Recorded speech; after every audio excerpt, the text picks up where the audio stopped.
राधा स्वामी जी। बाणी श्री गुरु रामदास जी महाराज। सतगुर साध संगत है, नीकी मिल संगत राम रविजय। यह चौथी पातशाही श्री गुरु रामदास जी महाराज जी की वाणी है। संत रामदास जी फरमाते हैं कि हमें किनकी संगति करनी चाहिए। हमें गुरुमुखों की संगति करनी है, सदगुरु की संगति करनी है, साध संगत की संगति करनी है। अपने आप को सत्संग में रखना है, क्योंकि राम रविजय वहां जाकर मालिक की याद आती है। मालिक की भक्ति की ओर हमारा ख्याल जाता है, विषय विकारों से हमारा ख्याल निकलता है। संत कबीर जी फरमाते हैं, कबीर संगत साध की, जो की भूसी खाए, खीर खान भोजन मिले, साकत संग ना जाए। यानी कि अगर मालिक के भक्तों और प्यारों की संगति में जाकर हमें रूखे सूखे टुकड़े भी खाने पड़े, तो वे भी मनमुखों की संगति में जाकर खीर हलवा और स्वादिष्ट भोजन करने की बनिस्बत लाख दर्जे अच्छे हैं। क्योंकि एक घड़ी आधी घड़ी, आधी हूं से आध, कबीर संगति साध की, कटे कोटि अपराध। यानी एक घड़ी आधी घड़ी, आधी से आधी घड़ी जो मालिक के भक्तों और प्यारों की संगति करते हैं, उससे हमारे मन से हजारों प्रकार के वहम, भ्रम और संकल्प दूर हो जाते हैं। पता नहीं गुरुमुखों या महात्माओं की वाणी की कौन सी तुक हमारे कानों में पड़ जाए, जो हमारे जीवन को ही पलट कर रख दे। इसलिए संत सत्संग पर बहुत जोर देते हैं, नेक सोहबत और उत्तम संगति पर जोर देते हैं। अंतर रतन जवेहर माणक, गुर कृपा ते लीजै। जिस शब्द या नाम की इतनी महिमा है, आप जी समझाते हैं कि वह शब्द या नाम कहाँ है। क्या उसकी खोज करने के लिए मनुष्य को जंगलों पहाड़ों की ओर दौड़ना चाहिए, या मंदिरों मस्जिदों गुरुद्वारों में ढूंढना चाहिए, या ग्रंथ पोथियां पढ़नी शुरू कर देनी चाहिए? गुरु साहिब जी फरमाते हैं, अंतर, वह नाम कहीं बाहर नहीं, हमारे शरीर के अंदर है, हमारी देह या हमारे वजूद के अंदर है। अगर कोई चीज हमारे घर के अंदर खो जाए, अगर घर में ही उसकी खोज करेंगे तभी उसको पा सकेंगे। अगर बाहर जाकर खोज करनी शुरू कर दें तो हम उसको हासिल किस तरह कर सकते हैं? फिर कहते हैं कि वह नाम रतन है, जवाहर है, बल्कि इससे भी मूल्यवान है। रतन और जवाहर कितने ही मूल्यवान क्यों ना हो, आखिर मिट्टी तो मिट्टी ही है। महात्मा तो हमें समझाने के लिए ही इन बाहरी वस्तुओं से इनकी तुलना करते हैं। इसीलिए वे कीमती से कीमती चीज से तुलना करके हमें समझाते हैं। कई बार तो इसको अमूल्य और अमोलक भी कह देते हैं। इसका मतलब है कि कोई भी धन दौलत, दुनिया का कोई भी खजाना उस नाम की कीमत अदा नहीं कर सकता। इसीलिए वह नाम की दौलत कहाँ मिलती है? गुर कृपा ते लीजै। जिस समय गुरु की कृपा हो जाती है, परमात्मा की दया मेहर बख्शिश हो जाती है, फिर हमें इसकी प्राप्ति की युक्ति, तरीके और साधन का पता चलता है। फिर हमारा ख्याल उस शब्द के साथ जुड़ता है, उस नाम के साथ जुड़ता है। मेरा ठाकुर बड़ा बड़ा है, स्वामी हम क्यों कर मिलह मिलीजै। आप जी फरमाते हैं कि वह जो परमात्मा है वह बहुत ऊंचा है, इतना बड़ा है, बहुत ही ज्यादा निर्मल है। वह सचखंड का रहने वाला है, हम दुनिया के जीव बहुत नीचे हैं, हमारे अंदर बहुत ही गंदगी भरी पड़ी है। हम माया के जाल में फंसे हुए हैं। ना हमारे अंदर कोई गुण है और ना ही कोई खूबी है। हम इतने नीचे हैं, वह परमात्मा इतना ऊंचा है। उस मालिक से मिले बिना देह के बंधनों से हमारा छुटकारा कभी नहीं हो सकता। इतने नीचे होने के बावजूद हम इतने ऊंचे और निर्मल परमात्मा को किस तरह पा सकते हैं? नानक मेल मिलाए गुर पूरा जन को पूरन दीजै। इतने नीचे और गंदे होने के बावजूद हम परमात्मा तक पहुंच सकते हैं, परमात्मा से मिल सकते हैं। अगर हमें कोई पूरा सतगुरु मिल जाए, पूरा गुरुमुख मिल जाए, वह हमें मालिक से मिलने का भेद और तरीका बतला दे, तो हम परमात्मा की भक्ति करके परमात्मा तक पहुंच जाते हैं। मालिक के भक्त और प्यारे किस तरह पारस बनते हैं? हम किस प्रकार उन मालिक के भक्तों और प्यारों की संगति करके जाकर खुद भी पारस बन सकते हैं? हमारा भी जन्म मरण के दुखों से छुटकारा हो सकता है केवल तभी अगर हम गुरुमुखों की संगति करें। केवल तभी हम भी वापस जाकर परमात्मा के अंदर समा सकते हैं। इसलिए हमें भी चाहिए कि गुरुमुखों की संगति और सोहबत में जाकर शब्द या नाम की कमाई करें। शब्द या नाम की कमाई कर सकते हैं। यह दुनिया के सब जीव कर्मों के जाल में फंसे हुए हैं। जो हमने पिछले जन्मों में कर्म किए हैं उनका अब हिसाब किताब दे रहे हैं। उसी तरह अब बुरे खोटे पाप और अच्छे कर्म कर रहे हैं। हम इसका हिसाब किताब आगे देते जाएंगे। हम भूल चुके हैं कि इनका हिसाब देने के लिए हमें इस 84 के जेल खाने में आना पड़ेगा। जब तक हमारे सब कर्मों का हिसाब खत्म नहीं होता, हमारा इस देह के बंधनों से कभी छुटकारा नहीं हो सकता और हम परमात्मा से मिलकर जन्म मरण के दुखों से कभी छुटकारा हासिल नहीं कर सकते। हमारी आत्मा परमात्मा की अंश है। हम उस सतनाम समुद्र के कतरे हैं। लेकिन यहां आकर आत्मा ने इस दुनिया में मन का साथ ले लिया। मन आगे इंद्रियों के भोगों, विषय विकारों, दुनिया के धंधों और शक्लों और पदार्थों का आशिक है। जो कर्म मन इंद्रियों के भोगों, रचना के शक्लों पदार्थों से प्यार करके किया जाता है, उसका नतीजा साथ साथ हमारी आत्मा को भी भोगना पड़ता है। संत इस दुनिया को कर्म भूमि कहकर याद किया करते हैं। अगर हम खेत के अंदर मिर्ची का बीज बोते हैं तो हमें उस खेत में मिर्ची की फसल इकट्ठी करने के लिए जाना पड़ता है। अगर हम सेब का पौधा लगाते हैं तो सेब का फल खाने के हम हकदार हो जाते हैं। स्वामी जी महाराज कहते हैं कि कर्म जो करेगा तू वही फिर भोगना पड़ना। अच्छे कर्म करते हैं, अच्छा नतीजा भोगने के लिए आ जाते हैं। बुरे कर्म करते हैं, बुरा नतीजा भोगने के लिए आ जाते हैं। ना तो अच्छे कर्मों के कारण कोई देह के बंधनों से आजाद हो सकता है, ना कोई बुरे कर्मों के कारण देह के बंधनों से छुटकारा पा सकता है।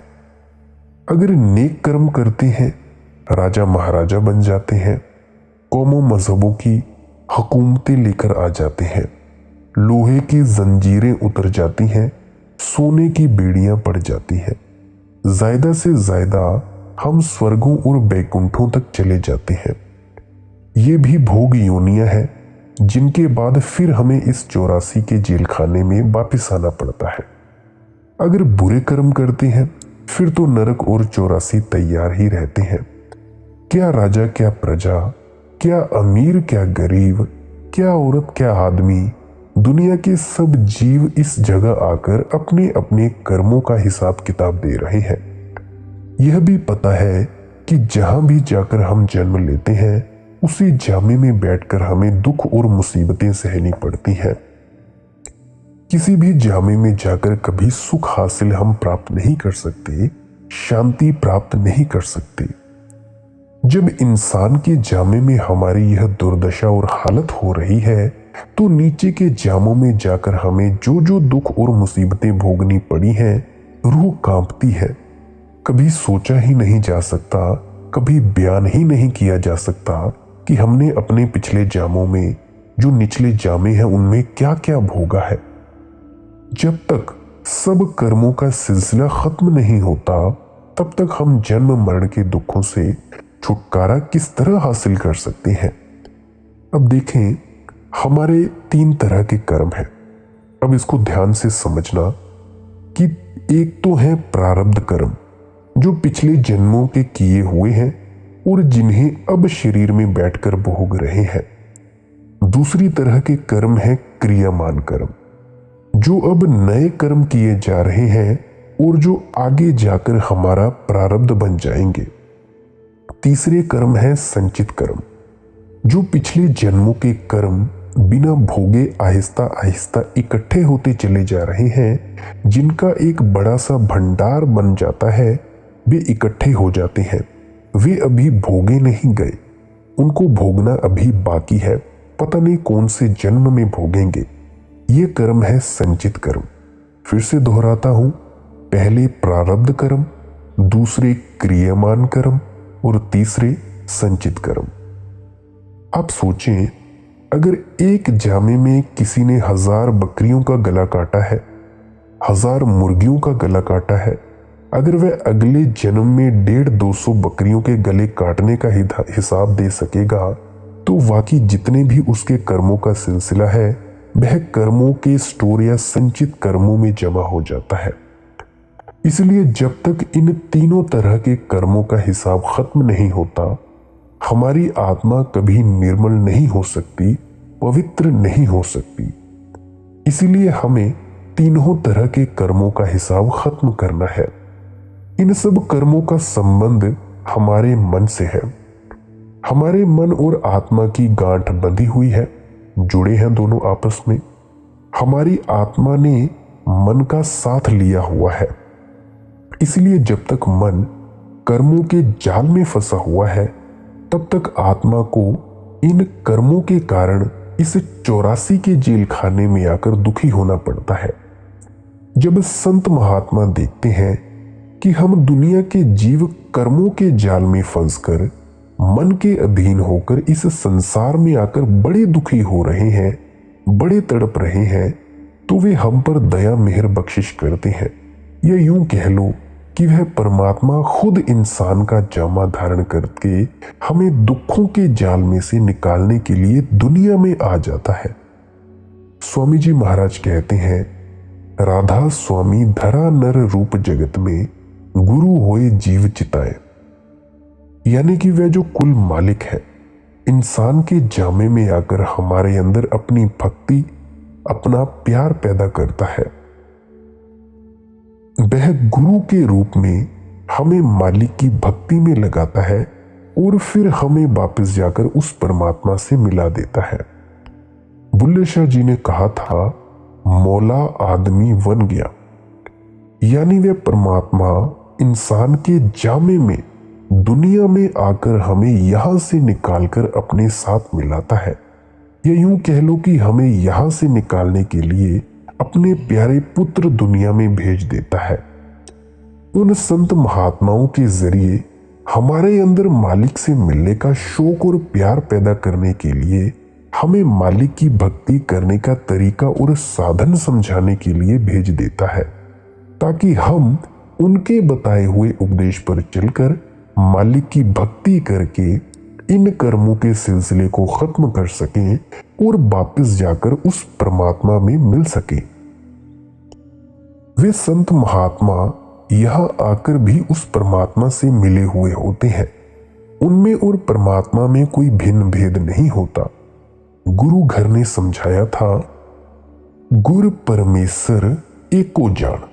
यानी गुरुमुखों में और परमात्मा में कोई भेद नहीं होता। हजरत ईसा जी का कथन है, कथन क्या है कि मैं और मेरा पिता एक है। गुरु अर्जुन देव जी बड़े खूबसूरत तरीके से समझाते हैं, खंड पताल दीप सब लोआ, सब काले बस आप प्रभ किया। परमात्मा ने इस सारी दुनिया की रचना करके खंड पाताल द्वीप वगैरह जो कुछ भी आप देखते हैं, इनका इंतजाम समय के स्पुर्द किया है। समय या काल की हद ब्रह्म या त्रिलोकी तक है। जो कुछ इस समय या काल के दायरे के अंदर है, जन्म मरण के दुखों में कैद है। जब तक हम त्रिकुटी या काल के दायरे से पार नहीं जाएंगे, हमारा जन्म मरण से कभी छुटकारा नहीं हो सकता। हम किस तरह मन, माया और काल के दायरे से पार जा सकते हैं, किस तरह कर्मों के जाल से पार जा सकते हैं। गुरु अर्जुन देव जी फरमाते हैं, निश्चल एक आप अविनाशी, सो निश्चल जो तिस त्यायता। वह परमेश्वर जिसने सारी दुनिया की रचना की है, वह निश्चल है। वह कभी जन्म मरण के दुखों में नहीं आता। जो परमात्मा की भक्ति करते हैं, परमात्मा से प्यार करते हैं, वे भी निश्चल हो जाते हैं। उनका भी जन्म मरण के दुखों से छुटकारा हो जाता है। परमात्मा को हमने कभी देखा नहीं, सुनी सुनाई बातें हैं कि वह सचखंड में रहता है। हमें तो ये भी पता नहीं कि सचखंड है कहाँ, कैसा दिखता है, काल कौन है, कैसा दिखता है भी या नहीं भी। हमें परमात्मा की शक्ल का पता नहीं, रंग रूप का पता नहीं, इसीलिए हम उसके साथ प्यार किस तरह कर सकते हैं। गुरु साहिब समझाते हैं बड़े प्रेम से, हर का सेवक सो हर जिहा, भेद न जानो मानस देहा। जो मालिक के भक्त और प्यारे हैं, वे मालिक की भक्ति करके मालिक का रूप हो जाते हैं। और उनका परमात्मा से क्या रिश्ता है। जीव जल तरंग उठह बहुभांति, फिर सल्ले सलल समाइदा। समुद्र के अंदर 2-4 मिनट के लिए लहरें उठती हैं, वे लहरें फिर समुद्र में ही समा जाती हैं। जो एक लहर का समुद्र से संबंध है, वह मालिक के भक्तों और प्यारों का, गुरुमुखों का उस परमात्मा से संबंध है। लहर कितनी भी ऊंची क्यों ना हो, वह समुद्र से अलग कभी नहीं होती, समुद्र का ही हिस्सा रहती है। अगर कोई चीज हम लहर के सुपुर्द कर देते हैं, लहर उस चीज को साथ लेकर समुद्र की तह में जाकर समा जाती है। इसी तरह संत महात्मा उस सतनाम समुद्र की लहरें होते हैं। वे देह में होने के कारण हमें मालिक से अलग जरूर लगते हैं, लेकिन असल में उससे अलग नहीं होते। वे दुनिया में आकर शब्द या नाम का मालिक की भक्ति और प्यार का होका देते हैं और हमारे ख्याल को भी उस शब्द या नाम से जोड़कर हमें भी साथ लेकर हमेशा के लिए समुद्र में समा जाते हैं। इसीलिए हम उन गुरुमुखों से भी प्यार करते हैं, उन गुरुमुखों की संगति करते हैं। जब परमात्मा हमें कर्मों के जाल से छुड़ाना चाहता है, तो वह संत महात्माओं को हमारे पास भेज देता है। स्वामी जी महाराज हमें क्या समझाते हैं? समझाते हैं, धाम अपने चलो भाई, पराए देश क्यों रहना। काम अपना करो जाई, पराए काम नहीं फंसना। नाम गुरु का संभाले चल, यही है दाम गंठ बंधना। फरमाते हैं कि यह देश तुम्हारा देश नहीं है, यह कौम तुम्हारी कौम नहीं है, यह मजहब तुम्हारा मजहब नहीं है। तुम्हारा देश क्या है? तुम्हारा देश है सचखंड। तुम्हारी कौम क्या है? तुम्हारी कौम सतनाम है। तुम्हारा मजहब मालिक का इश्क, मालिक का प्यार है। तुम व्यर्थ ही इन दुनिया के आकर परदेसियों की तरह भटकते फिरते हो, तड़पते फिरते हो।